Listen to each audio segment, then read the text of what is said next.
بسم اللہ الرحمن الرحیم۔ آج ہم صرف مشکل الفاظ پڑھیں گے۔ یہ 3 الفاظ ہم نے لائے۔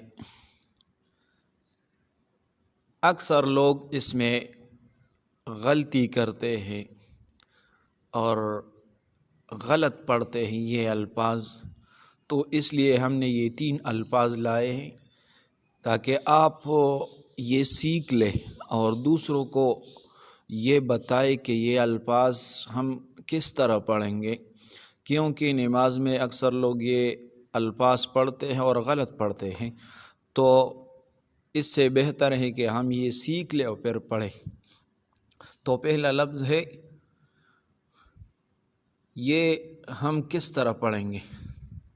یہاں پر لفظ اللہ میں حمزہ کڑا زبر آیا ہے اور اس کے اوپر مد آیا ہے۔ یہ حمزہ 3-4 سیکنڈ تک ہم لمبا کریں گے اور پھر یہ حمزہ ہم لام کے ساتھ لگائیں گے، پھر لام کو 2 سیکنڈ تک لمبا کریں گے۔ تو یہ ہم کس طرح پڑھیں گے؟ قل اللہ، قل اللہ، قل اللہ، اس طرح پڑھیں گے۔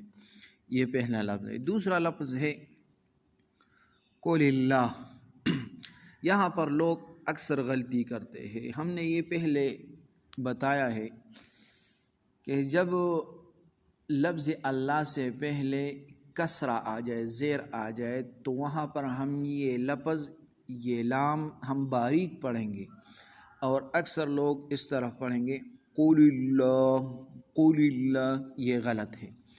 جب لفظ اللہ سے پہلے کسرہ آ جائے تو وہ حرف ہم باریک پڑھیں گے، تو یہ لفظ ہم اس طرح پڑھیں گے قل اللہ، قل اللہ، قل اللہ، اس طرح پڑھیں گے۔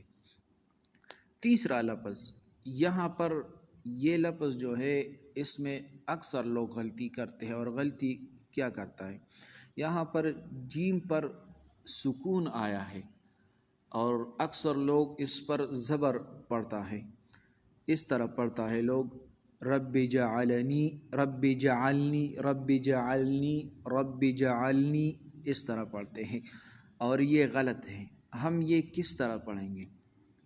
تو یہ سیکھ لیں، رب جعلنی، رب جعلنی، رب جعلنی، اس طرح پڑھیں گے۔ تو یہ سیکھ لیں کیونکہ یہ ضروری ہے۔ قرآن پاک کا تلاوت اچھی طرح بہترین تلاوت کرنی چاہیے، اور یہ نماز میں اگر یہ سے غلطی ہو جائے تو اکثر اس سے نماز فاسد ہو جاتی ہے۔ تو یہ سیکھ لیں۔ جزاکم اللہ۔